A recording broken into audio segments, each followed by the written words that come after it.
talo fatu ma talia ina mai oil paanga ya o le wou ma so se tasi ia o lo mawhai ona mawhita mai nunga nei anga ata tātou te whaanongongo ia mwhaasoa fo i whinangane le tua ia ala di so ina o le nei Paul Kalama o whai ngoina le sona wha moe moi le ua o mai le sona se furu mani lua ia to e tasi le sona nei kuata ia ona mai a fo i lea i mele sofa man malo i suke wisa te te lia ma le whaaftailo mawhita mai ia ma le talo ia ai ule nei whaasoa ua veos whaamanuanga mo oe e lata tua i pēle ali.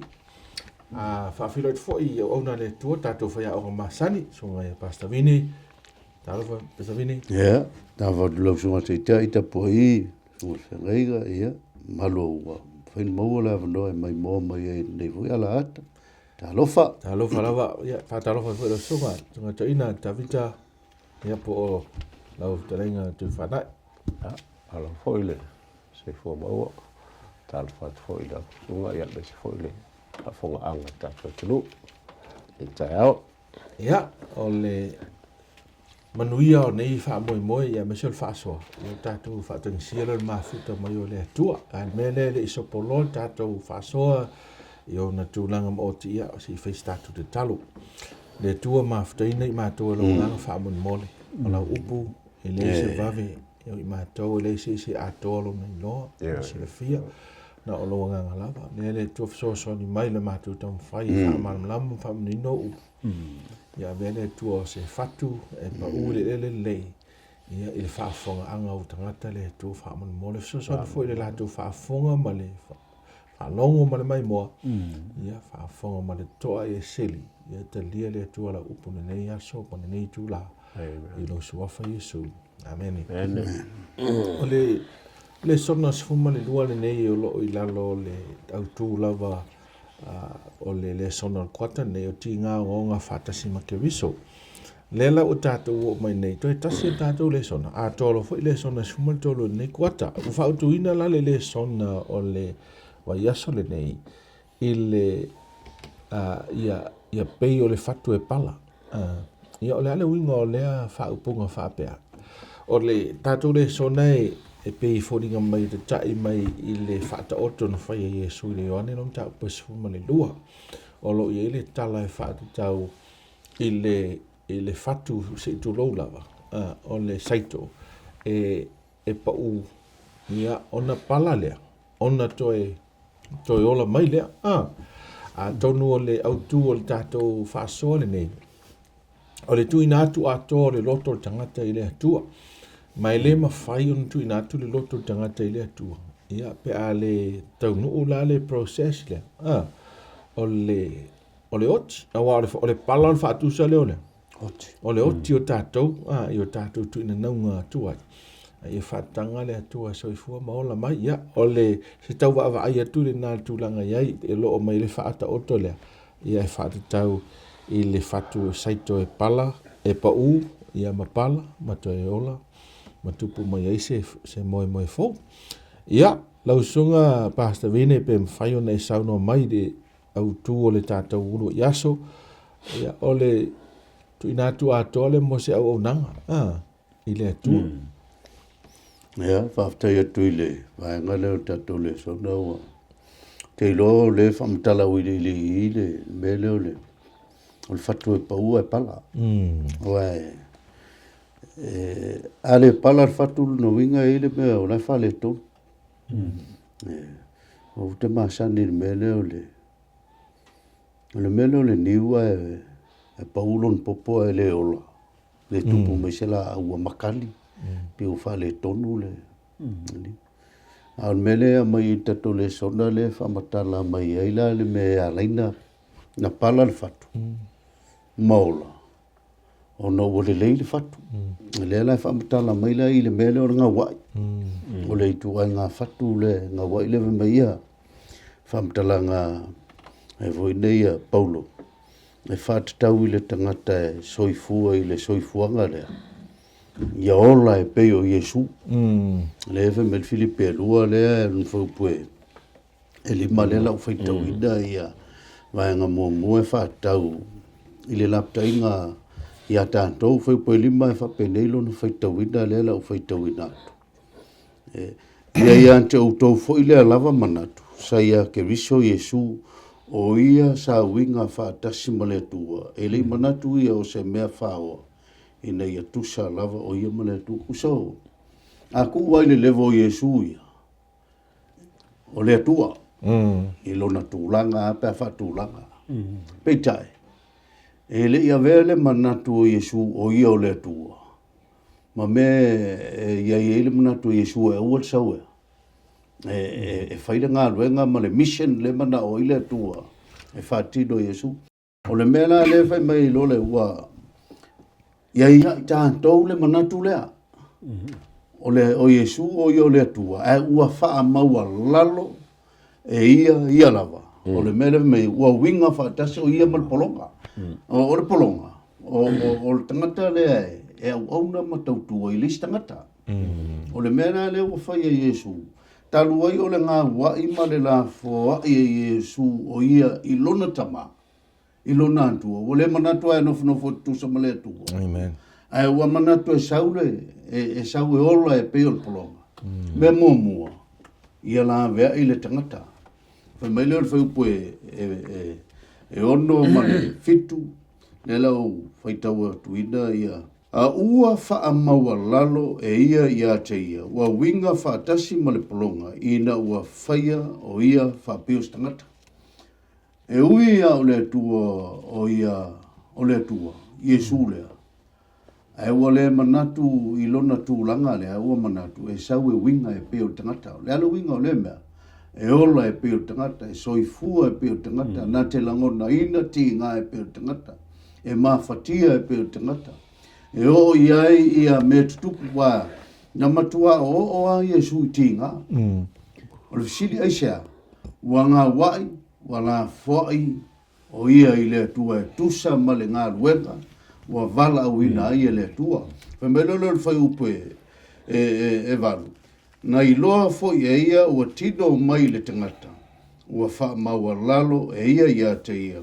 Wana ana wa o ina mali o le sile me ka won me lo nga ka nga wa o fa mo wala lo wan se ke fa mo wala lo we uska e le ma faia o nga e ko e fa ka ke nga lo mo wala lo o me le fa Yesu e le ke e le tua i lana i lona tama i fu fu nga le wo ia ioe ma ia ku waku lo nga ola mana fo ia ku le pule fa to tasi le tua lon tamale se yo o lo la fa me lo fo poiva o le mea na valea ua matua fa e ai nai o ia le tua ma fo ina atu ai ia te ia le suafa e sitsi i suafa malama o le fa mo la lo Yesu ma na nga wa yo Yesu na nga le na mai ngai u le fa e da e u ia nga o satau ai mun muliangi o ko avaku Yesu le langi e alala i le mea lo i ele ngofo ali o lon tamale i tūtamta.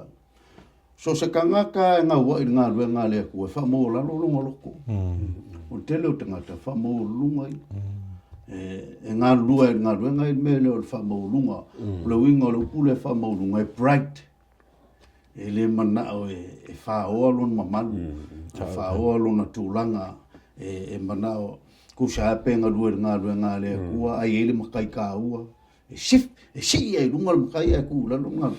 Al mea e kaunga wheka ku. E o longa la fwai ka ku ngā lue ngā le ku.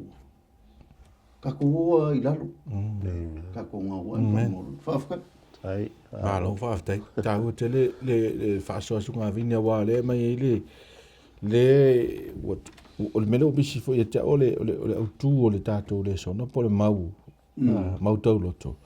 I le Ioane no mtau pa suma lua foi pa lua suma le fa le ua mai sunga vine le fa matalanga ato le ava pe fori ngam le manga o le melo le tutano ai e fa ta imua Yesu pe la tato ma o tu le fa mai Yesu le mai foi fa ta o le autu tato le sona fa mai Yesu e moni o fa atu ya auto a fai ai le pala le fuo le saito ile ma pala e tu ma pe o le metas a fai e pala na fua mai ai lea o fua e tele. So e leila le fa matalaina sunga le o sa no sunga pastavine i le Filipi le e lua lima o le iwa a wa pe se i o le famtalaina a tona le mele de tau o mai e su yo no so a wa tali e su le tali to e su o mai le tu la fo ne o mai lo no mamalu i foi puna e lua suma to fa mai o tali atu Yesu ya ti la o fa pe atu o mai ono po e o ai la te tangata i lona mamalu o lono winga o le tala no si o manga o le mele i le soi fua o no o Yesu ana fa pe e ai pe Yesu lona ya balance fa mai i lona no fali lang se manuela ia se fa o tanga pa se o la fo e mo e tato ai fa taila o le asa fa mai winga fatas no winga le lau sau e maliu mo tato ia ina ia mo e tato le ola ma le ai me se fa te inga sili le o le mo nga wai ia pe on tau faisunga pasta vine e failo mai ia o le fa tai tato le sono le fa te mua le o lango Yesu ina me tau nga wai ma le winga o le fa ta o tole tau te va vai tie o mo le pala ia o sunga tavita o le la tato di ili vanga le o le oti ia ma le toi foi le lord o finangalo le tua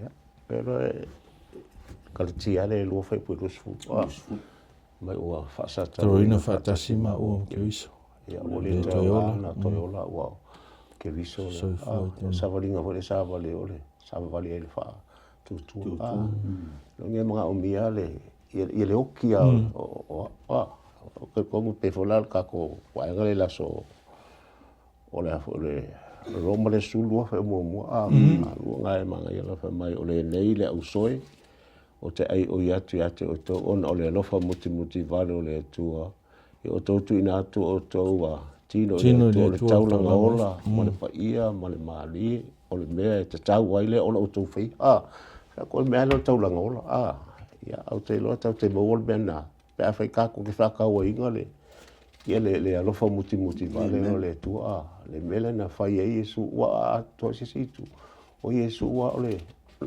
o taulanga ola e o ala ma fo te fo le fenga toile na fai taulanga ola fo le e fai taulanga tai au to fai le taulanga le fia e ole ko fa ki ngola ia le pe e relate mai te mi de tato ai ngale o si o taulanga le tai au o si o taulanga le fia so le la o fa mai i avela ve tato taulanga ola pa ia malea mali lu mo o le tua e ka pe ole mare ko le valu to fa to lo le fa mai a fia muli mai a cha e wa ke usiska deny yourself ia ma ko ai ku wa menga ko ke a fa mai amoro sa tau ai tato muli e fa fila ngalo le a fa mai ole mangu lo ngalo ma kele ko mo ole fa mau na ola ona o Yesu ma na fila nga e tonu la ia ke lo e ka ko mo ole ia pe fo la yengi me la ka ke le mang malo ia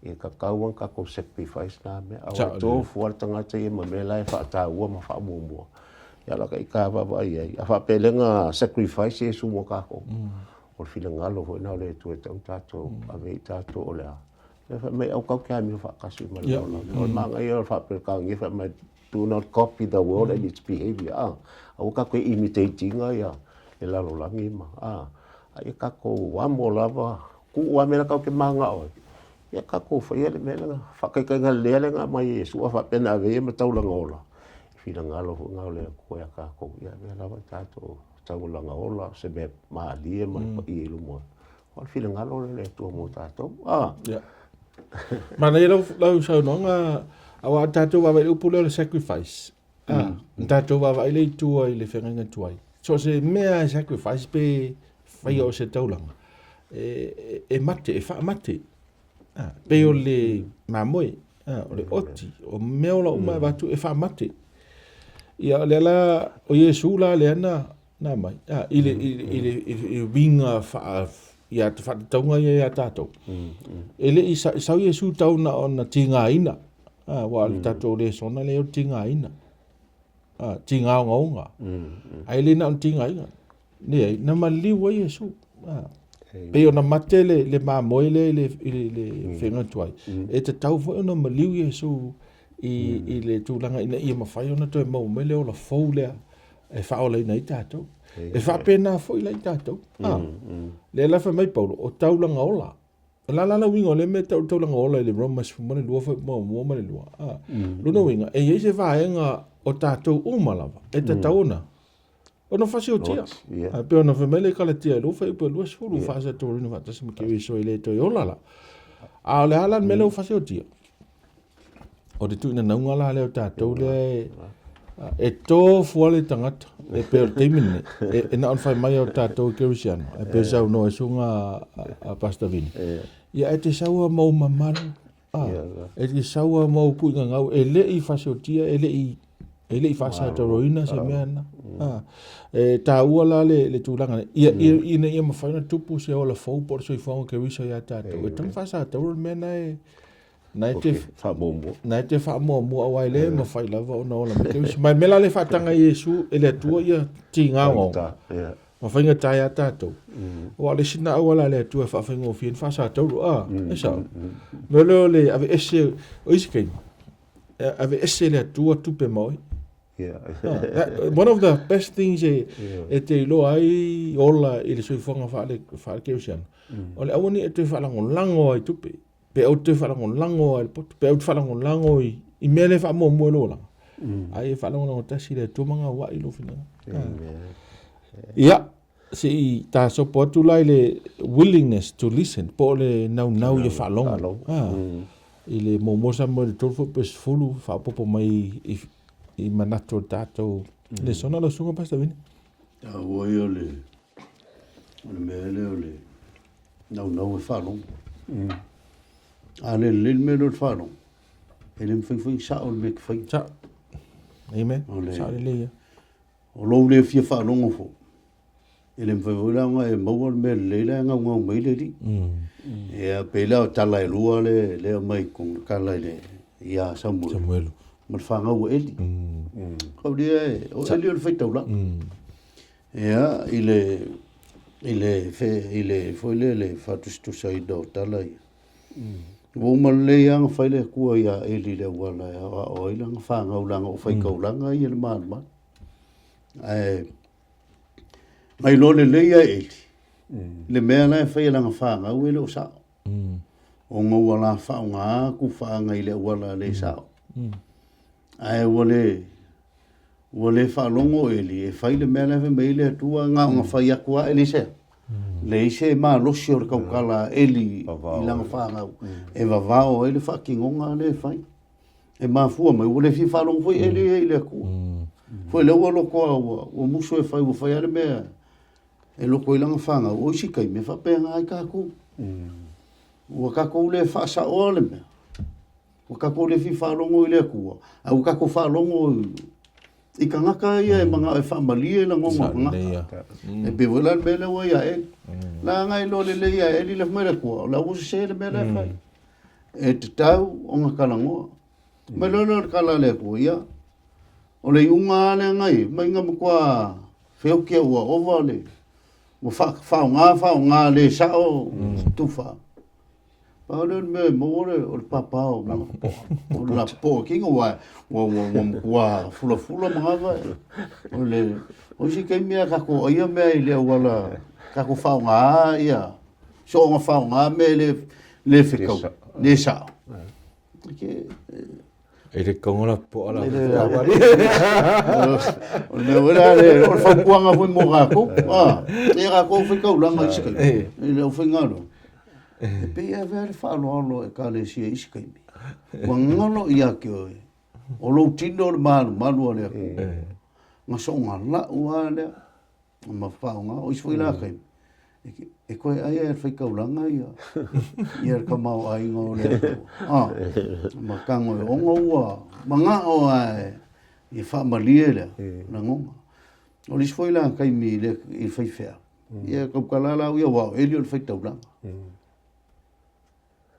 E musu lor fei fe au e kalango e mesa. Ma fai lo le me kaunga fai. Wai lungo ia lang sala kan fai. E ke lele ngā whianga o eri. E langa ka kōru voi. Ngoki a eri. O ngā o longa leu skai. Hoki malanga whanga. Awe mai lolo kala lea tua. Lea lala e ere kamai. E sui ale whaiva lea. Ale whaiva lea lea ngā whai eli malanga whanga. Samuel. Pea whai kako wawa ele. Mo Samuel e. E tolu ngai mai ele whau posifu. Whai mai kaokor kamai maan. Ia pea wawai whai ele amkanga mai ngau leo langa o Samuel. Or kamol wawenga. Wawe mai leo wingo le ngau Samuel e. Whafonga ina ele atu. Ia wawai le wingo tala. Whakoluanga wala au. Saur kam. Mole leo whalonga o lele kiki. Nā whakupupua. Ngā whalonga o le wala au. Au le kua le wala au. Momo e mai a ete. Ewe mai kala ete. I ngā ua whakolu mai lole o kala ete. A koe wala au mai la. Ai whaile. Whetalai mai ai wha. So se ka ngaka e fia whalongolongo i lea kua. E willing e whai i lea kua e whetalai mai. Ia winga alo whamtalanga. So se ka ngaka e ngau i lea whio ngā lea tua ma le kulei mai o lea kua. E whai ar mele whai Samuel, whekalei mai lea kua. Ai whalongolongo kua. Pola ar mele ki whingaru e. So se tangata e eile nau nufta inga e whalongo i upo le ri. E le umar fia whai lea kua e whasoa mai. Whasoa mai. Lango leskei. O leo langa o le kangaka. E keler kaukala. Ai le vai whalongo. Ai le whalongo. Vai whalongo. Le rewe mai le ia kupo momo ve pusuma leiva. E maa ia ka kova vai o le ia kupo le. E whamne mai. O le nei au so pele. Ia teitasi le tangata. Ma whata lise o na whalongolongo. Ia whaangise ngese o na tautala. Ia whaangise ngese o na ita. Wale mea. Mea lor kanka eika. O ke le o kala e punga manungu. Ai le maskal sa. Ai le mea lewe mei Samuel. O ia le tu. Ia Iakob. Whawe lau whalongo. Mele ngā ringa whai e lea kua. E lua ka ringa o le ngā kai kasilongu. E whawe nawe me piu sao olfo. E le kiki whalongo. Amen. O disi nga ka ua le. Tako le whaasalanga le ngā o ia. Ma whio ki la iki a le. O le ainga le kise maa lei. O le ongo le. O le whalo sa. Ia le sunga le whia. Mo le vai a kolae. Ngā lurua e a maleang sala. Ai le mabau. A le ka fai oi la va Elisa ka ngwa va o la o le me nga Koe whai ale. ale anga mea o e se ka ka man lo o stamping block o sa ma kwa e se u manga ka le fie aga koe foi mai le ka le si o lo la ka sa mo le ainga le o nga lo ki ga koe fa mangia fo ia na koe mo le hana isi ka mai ko e mal fa nga o ke nge ko le ka fa ma o nge fa la ngo le tu le fa mai o fige pa ya vai fa mongyanga le pomo le ka ke ku nga ko ako ya bela le ka ko la go la ola ko ka ri ko e provide le tu ya e ka ko ba fo o la u me fa i ko le ka le sia ya fi ai le e le ka ko stumbling blocks o le ka fi ai si ka o le o falongo e ve o se ka ka polo ka is ka amen e me se falongo le tu alongo le wa ole mana Italia Samuel mai ai tiko le contrast e ole tamaiti le ititi e willing falongo ma tangata matua ole le fifa ole la ngona se le wal mela me kup si vangya e kala le skoinga on melo le fifa longo i wanga fai pe se tu lo e wanga kuli ai kuli on mela le ko e pe wa kuli ko ingo o edi kalu ai awa fo e tangata le nga le tu e kawanga impress le nga le tu me ai fo linga mai wa te ena so il contrast lo de vai e por fatu sanga o le tamaititi le o tele ni me lo no mafa mana tangata matua o tele me o preoccupy ele mafufau sometimes I think o tangata sirina le whalongo tangata o matua se tulo atunga atu i whana e to tono le kalesia o isi tangata e le fie whalongo i whautuanga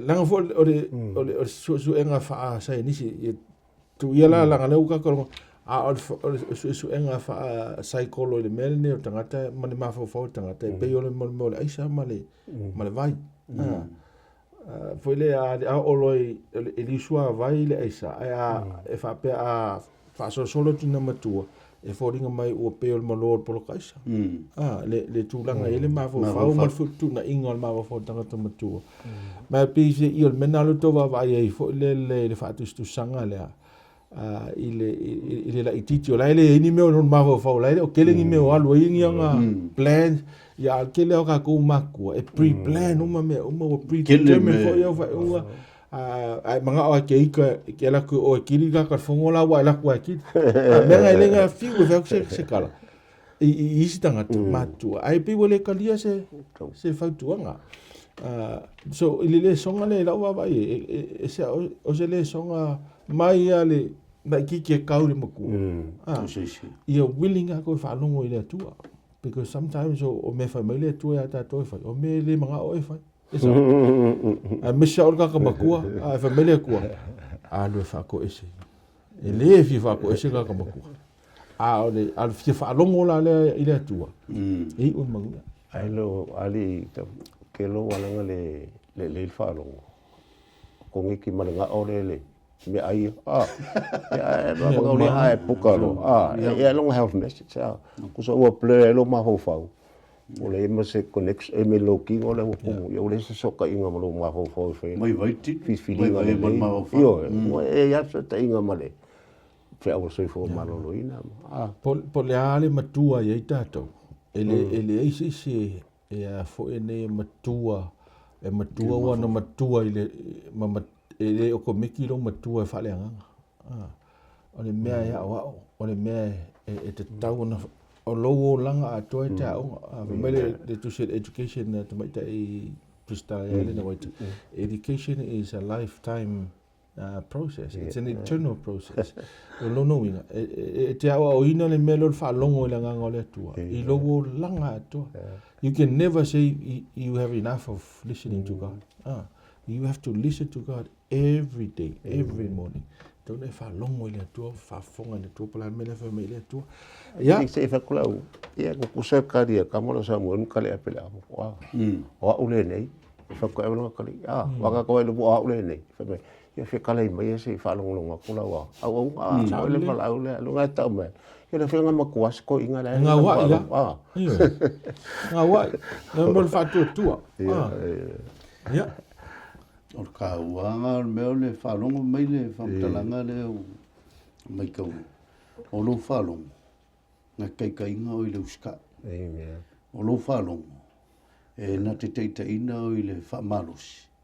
Koe kupu e malo whakokua. Pea o mai whalongo. Aia whale kongo la lau whalongo. Mai le fie whalongo awa e kanga lai le kari. Aia pio whakanga karinga kuli. O le mea lai whai tangata lana. E ke musu le fie ai a whakanga la ia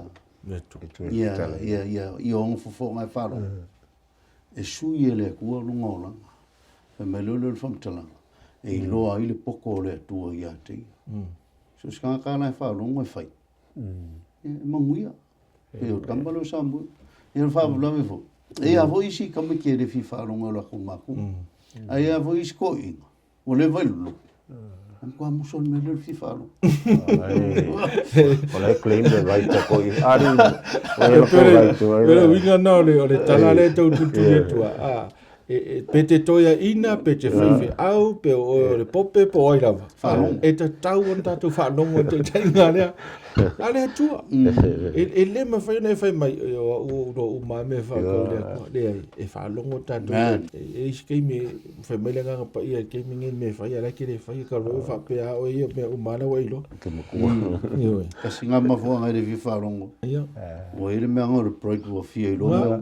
Ai Kwango I o le ke lo so fa makai o ya la zuga vine le melo le self reliance o le tau I vo vai ngale ma le ko kala le ya saulo ko le mo samuelo le famtala me samuelo sfoluma fe mo o ile yang sauia fa u saulo ia ma faile ia inga ma fatonunga nga mai le ku saulo o ke vanga whakali sei umar whiku aso ngau saule ia. Ko e whāwau ma whakulanga le whainga o le malo. Ma le whafsanga inga ma le whiri rea ngai mai. O le mea kupu ia saulu. Mo le uskai. O le uskai e mafua mai la le ka pia me le uka kalongo ingo le whalongo.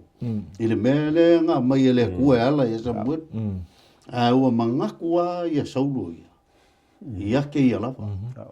Ua mga koe whaia i longa si la fia ma longa i loa. Ia o ngofolo vai la uka. Lua afe ia. Ave le afe kai pengi ami. Mai ngā whasi lola ia ai o nā tana. Whasi lola i o ngā kanga o kele le o whiriski. Ia whalonga o loa ia kanga ka o whiriski. E li whakanga mai la, mai o mai e kōlus fulu afe. Ia e ki e kalioka ma sol whangua o lau kau. Ongo se lau ia. Ua makua i wawa ia, kumai o le vāo tangata e totele. O le mea lawa mai leo leo kala. Wa vai aku sau. O ia e leo se, e leo whakanga o mai la whiriskia. Mai e umanga whailanga fuafuanga leo koi lalo. O le mea e whairaka ngaka, e ka ape ngaka. Wa le mea leo kupu. Wa wawa e aku sau. O sulu ngaka wa ka ape leo kala. O isi kai. E mawhau ngaka e whao ngalo nga poko. Malonga sila fia. Wa sauro mai e marua li ka ngaka koe ka mai. Ai wa vela le melenga ma me wa ngalo ia i fa kongunga le tua. So se me ke faia i lo poko malo i lo po le alo sila fia ngi u failonga. A vai mai lo le ko fakadi. Fakadi. Na ngal melenga faile i samul. Fakadi sei umala. Le fiku aso. Onga ko e saule a sa u faia. O faia fufu nga saule. Ia le la ko sulu sol. Ka lu ai longa poko longa kamai. Ai anga fakali le plan le ku. Ele ia se veves. O le mea le ka mai ka kole songa. Ua faalango lango lava. Ia. Ele me le au. Langa foi le ua mga ko nga. Ai making. O le maluali. O lo poko mo lo ka mai e whafsenga ai le au. Saungi o e ka.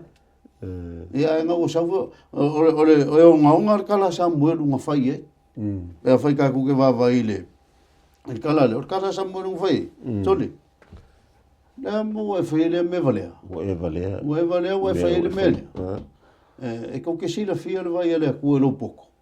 Sei kuloua. Kouke sila fia le vai le kua lo kako ka mai mal poko le kako kelo. Fua moa pe le sa o faung. Fua mo. Ai a sa o lang faung ai fa kas bole tu.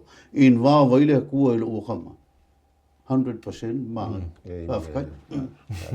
Mai ele e sa o le sangang. Ke ro me o le power ma success. E fa seinga ya kako. Wa mai le kala le mkango so lum ko ma ngai ala mkang kai inga le nganga le. Anga o la fa mo lunga le wo.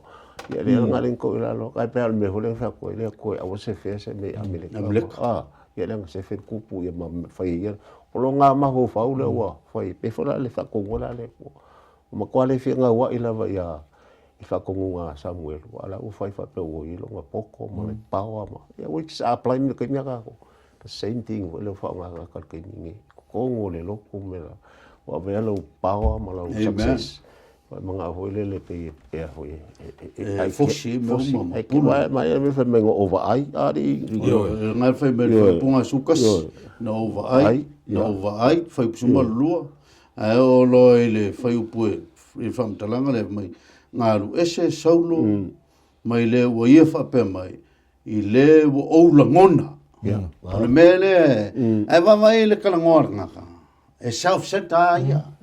O lai e le mele ua mangakua o ia. Whalango ia ia. Ai ua ngalo ia ia. Le ua umawhai mai le atua ia Samuelu. Whakat. So se ka ngaka e le mele o le whalongo i le ri. E le whakari mga o e whailonga ia. Whakat. Ano se whi mea le fisiri fo i le atua. Le fisiri le ri. Pressure fo le mawho whau. Whailonga. Whailonga i kia le si. Le ea masi se koe whapei. So koe la koe fisiri i le koe le almene. A o le se mea. So le... E a vai fo le whakura nganga o le mele whaikako le so. Ngā maka mai mo le whalongo. so o le whaalong. E so o koe ma lea. Me la leo wai whaalong o langoa o e lo pot. Nanga fo lo wai masangi a wai le fi whaalong. So le mele wai le fi whaalong o le atua. Pawala le mele. Fai au e mai lo silfi. El mele nga e whai lo po. Nga lo wangi so lo a. Nga lo tefu so lo me mo. O ka apel. E mai koe ong sa lau le. Koe ama kua le ia bese pao skoi. Wa. Nena mau ya tatou ka le whaalong. Lo vai vai basta. Ale whaalong ai wha mo ya oi lo. Alo te mai malo poto malo manatu te mawhaia mea uma. Ia, lausunga Tavita, ia o le whaingo tatou le songa nai le sutu langa. Oi por sunga vine, sorry. Tanga o le poine wha so mai Tavita le. Ia vinge si songo ia whai u le substitute o le po le sutu langa lea. Ka ua ia le melu ka ko wa isi kai. E wingi ai ele me vesi e ma kupu ya kako. E kako ke le vala u le ri e fai ya kako. Kai pe o le whakakainga. Ava pe ua pressure mai o le fongo. Ia ua rungala lo le fongo. Ua ule maho faua i le kua e. O ia e sui er kulanga le. E sau e forfa fika ube a uva pe. Ma el ki e ma le finge. Ka whau kulei ma. Usa le o whalango. E mai e o le wala le sui kulanga i whawhika uri le. E makawhia koe whawhika uri. E lo le wala le makawhia i whawhika uri ma me e kula i mai. E lo le wala ka ku ke whaia. Ka ua e maule mai le kusile. I le kusile ka ku ke wawai e. I le sakaria le wha. Makauri o le sakaria wha mo su wha. O le whalinga fo i le e wha kau i asa papelu ma. Ma Yosua se papelu te tai wha malo. O Yosua te tai wha le loto le whai taulanga. O le mena le whaile kua koe fo ia. E whaile le manu. Mi sakaria le. Makauri o lea mo foi papel nge le se mea e kua ia.